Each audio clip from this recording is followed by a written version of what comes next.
Praise be to you, Yahuwah my Elohim. Praise be to your Son, Yahushua my Messiah. I come at your feet in the name of your Son. Thank you for the knowledge you pour unto me, and thank you for breaking all the shackle that was bound on my face. Yahuwah, you are the only true living God. Thank you for your Yahusha, whom you truly love. You are Elohim, the Elohim of the Yahudim. Shalom, family.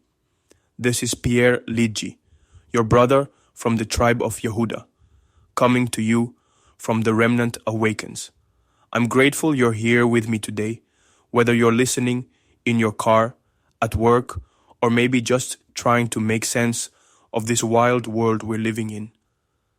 I mean, sometimes I gotta remind myself, like, why am I even doing this? But then I remember it's about truth. It's about waking up the remnant, and it's about finding our way back to who we really are. So, let's get into it. All right, so let's start at the beginning. After the flood, you had Noah, right? And he had 3 sons, Shem, Ham, and Japheth. Now, I know some of y'all probably heard these names in Sunday school, but most folks never really dig into what that means for us today. Shem, that's the line I come from, the Hebrews, the people of the covenant. Ham, that's the father of a lot of the African nations, Mitzrayim, Cush, Sudan, Ethiopia, Egypt, Put, Canaan, and many others. And then Japheth, that's the line that spread out into Europe.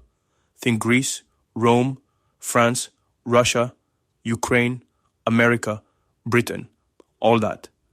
These 3 lines, they shaped the whole world, and honestly, the way they interacted set up everything we are dealing with right now. I mean, it's wild how much history is packed into just a few names, right? So, how did the Hebrews end up in Africa? That's a question I get a lot, especially from folks who think all black people in Africa are the same. But nah, there are 2 different types of black people, Hamites and Shemites.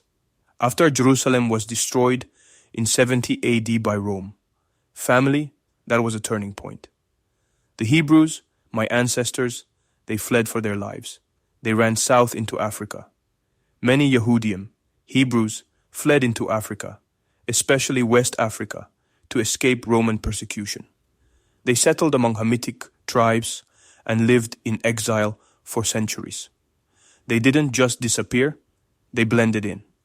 This is how the kingdom of Yehuda or Judah ended up in regions like Ghana, Nigeria, Benin, and Ivory Coast.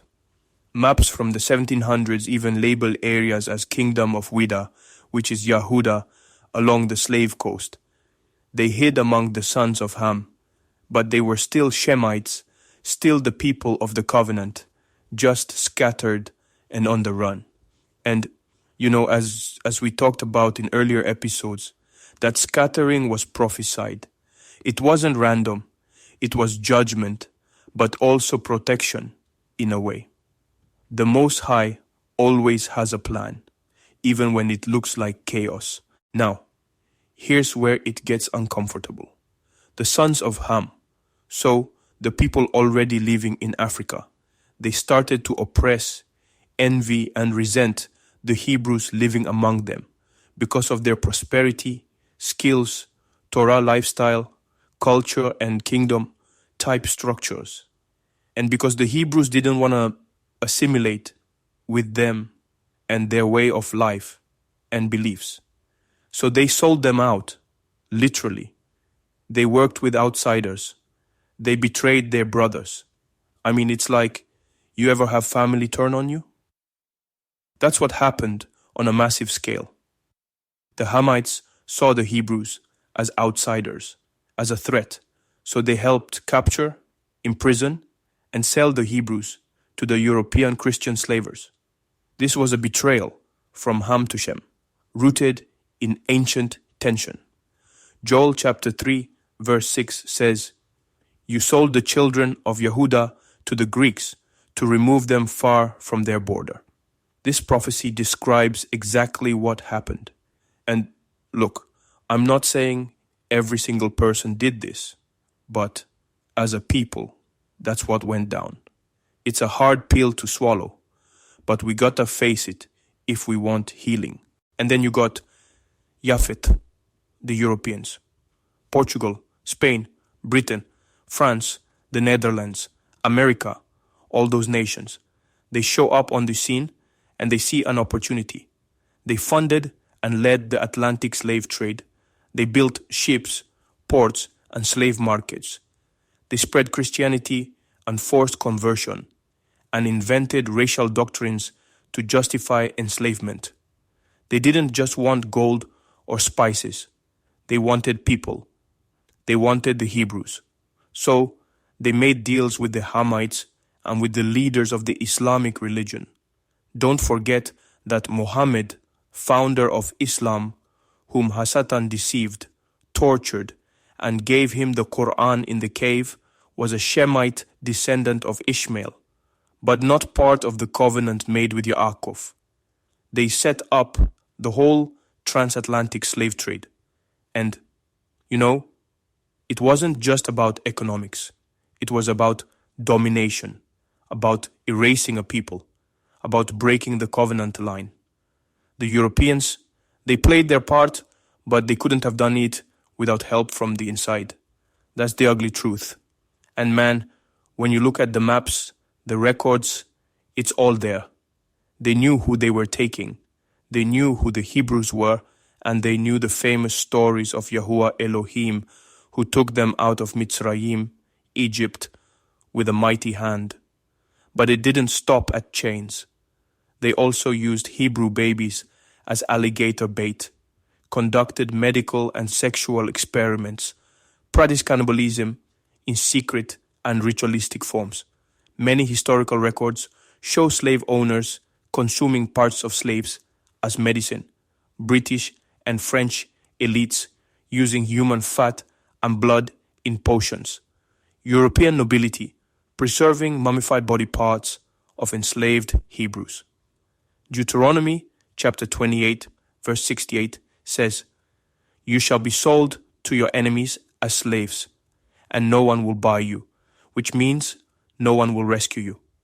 The curse of disobedience played out through both Hamite betrayal and Japhethic brutality.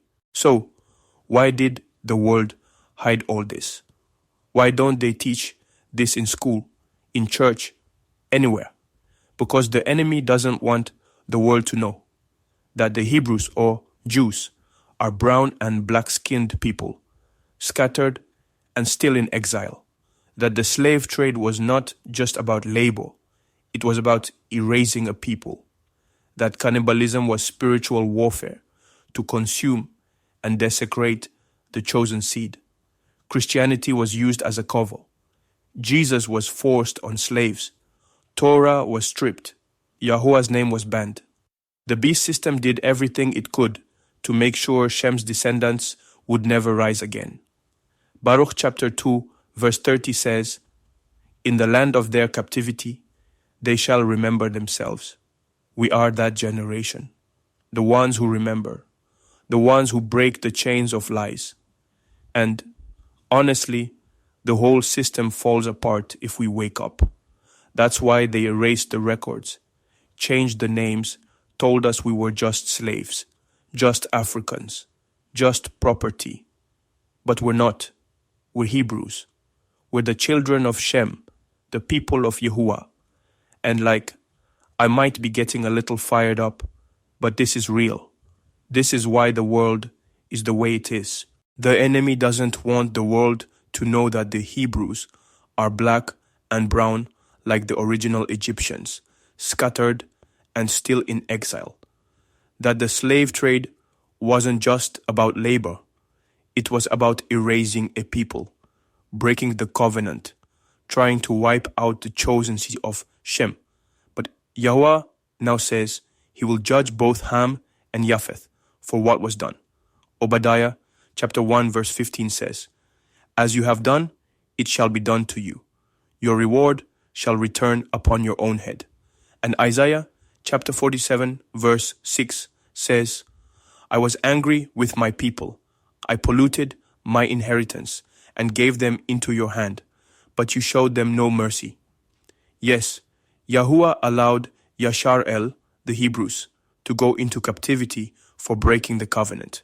Deuteronomy chapter 28. But the nations went too far, showing no mercy. Ham's descendants sold the Hebrews to Japheth's descendants, and Japheth's descendants raped their women, split their families, renamed them after idols, beat them for speaking Hebrew, violently killed, and ate their bodies and their children's bodies, used their bones and body parts for experimental, witchcraft, sorcery, and medicine, and made them worship white Jesus. And now, Yahuwah says, "I will repay." The world built empires on the blood of Yahuwah's covenant people, but judgment is coming, and so is restoration. The true Hebrews are waking up. We are returning to Torah, to Yahusha, and to the truth. And no system on earth can stop what Yahuwah has declared. To the people, not blood related to Yashar-el, the wild branch, if you want to escape the judgment that is coming, you need to be grafted in Yashar-el. And how can you be grafted in? Watch my video titled The True Besora Gospel. So, when we talk about the transatlantic slave trade, don't just see it as an economic crime. It was a spiritual war. Ham's descendants betrayed his brother Shem's descendants. Japheth's descendants devoured Shem's descendants. And the world built empires on the blood of Yahuwah's covenant people. That's the truth they never wanted you to know. But family, the Most High sees, and He remembers. The remnant is waking up. We're not victims. We're survivors. We're overcomers. And we're coming back to the covenant. That's why I do this podcast.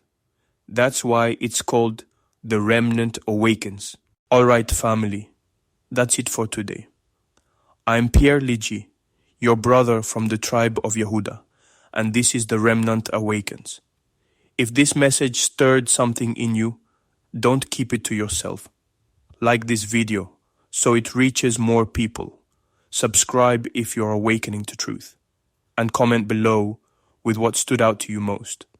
And if you know someone who needs to know the truth about the transatlantic slave trade and about who they really are, share this episode with them. Until next time, Shalom. See you all on the next episode.